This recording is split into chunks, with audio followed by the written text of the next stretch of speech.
Votre ciel en 2015. Vous constaterez, chers amis, que les dates limites des décans et signes se chevauchent. C'est à dessein. Suivant les années, les dites dates peuvent appartenir au décan ou au signe précédent ou suivant. Rigueur astronomique oblige. Mon conseil, si votre date de naissance est limitrophe, il vous est conseillé de lire les prévisions pour les deux décans concernés. Par ailleurs, chers amis, vous trouverez ce survol bien plus explicite en allant sur mon site www.etessier.com. Non seulement vous y découvrirez pour chaque décan les plages heureuses et aussi ce que nous appellerons les dates bémol de l'année à venir, mais vous pourrez commander également vos prévisions personnalisées, sans oublier une comparaison psycho-astrologique avec une personne de votre choix, c'est-à-dire astro-couple. Sur ce, je vous souhaite une année magnifique, constellée d'étoiles.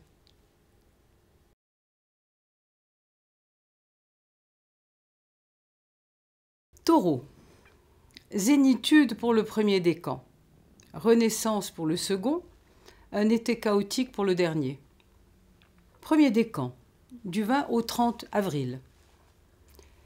Neptune, si vous êtes né après le 23, sinon ça s'est déjà passé en 2014, vous ouvrira à l'univers de l'invisible et des énergies subtiles, vous rendant plus sensible aux autres, aux préoccupations écologiques ou stimulant un projet artistique ou humanitaire d'envergure.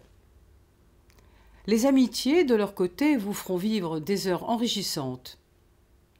Ajoutons que, vu les bonnes grâces de Neptune, seront favorisées les croisières et les sports aquatiques, sans oublier les commerces de liquide. Mais avant tout, cette planète qui est celle du rêve et de l'intuition vous ouvrira à une créativité nouvelle tout en donnant à vos liens d'amitié un caractère de profondeur et de complicité inconnu jusque-là. Second décan, du 30 avril au 10 mai. Le gris d'abord. La dissonance de Jupiter s'exercera depuis le début de l'année jusqu'à fin juin sur votre secteur de la famille. Son action se fera surtout sentir en avril, où vous ne saurez plus où donner de la tête. Une problématique familiale ou de résidence pourrait alors vous préoccuper. Heureusement, Jupiter retourne sa veste dès la mi-août pour vous être agréable.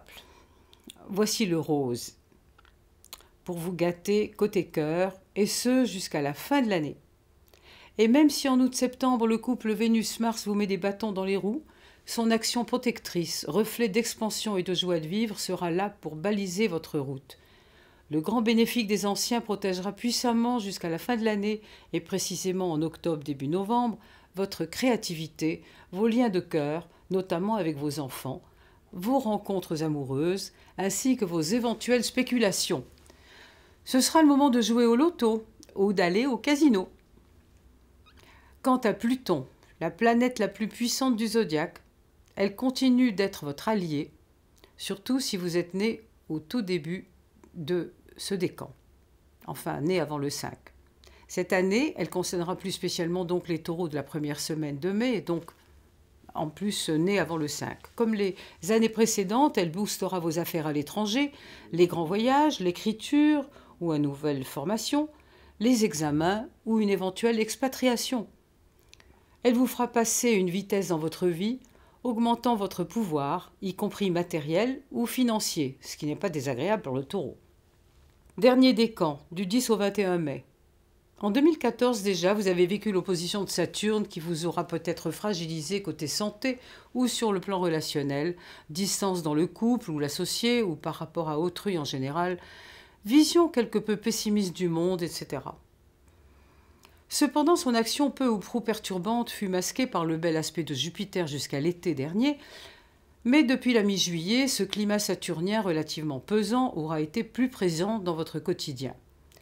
Cette année, c'est en été, dès la mi-juin, qu'il réapparaît, mais seulement si vous êtes né après le 15-16 mai, porteur de quelques complications, ou de la fin d'une activité ou d'une phase de votre existence, comme un départ à la retraite par exemple, et ce notamment en août et jusqu'au 20 septembre. Cependant, vu la dissonance simultanée de Jupiter depuis la mi-juin, l'astre revenant sur ses pas depuis décembre 2014 et vous créant dès fin juin jusqu'à la mi-août toutes sortes de préoccupations financières ou juridico-administratives, avec le fisc ou par rapport à un procès, par exemple, gageons que vous ne serez pas aux anges en cet été 2015. Et ce, d'autant que Vénus s'en mêlera, favorisant tout l'été jusqu'au début octobre un choix sentimental difficile à gérer. Bref, le ciel vous donnera du fil à retordre cet été à mi-taureau, vu que Saturne sera également de la partie dès la mi-juin.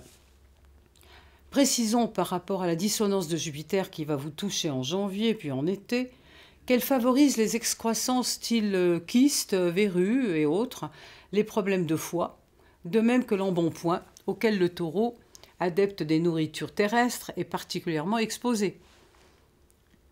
Les périodes où la dissonance jupitérienne se fera le plus sentir et où il vous est donc recommandé de faire un bilan de santé, et ce, en dépit de la protection de Pluton sur les natifs de début mai, ces périodes se situent dans la première quinzaine de janvier, puis en avril, puis entre le 6 juin et le 8 octobre, et plus particulièrement entre le 8 août et le 26 septembre, lorsque Mars ajoutera sa dissonance au duo Jupiter-Vénus. Une année qui vous invite donc à rester sur vos gardes, notamment jusqu'à fin septembre. Mais gardez les yeux rivés sur la ligne bleue des Vosges, à savoir l'arrivée d'un Jupiter excitant et prometteur de prospérité dès la mi-août. Bon vent!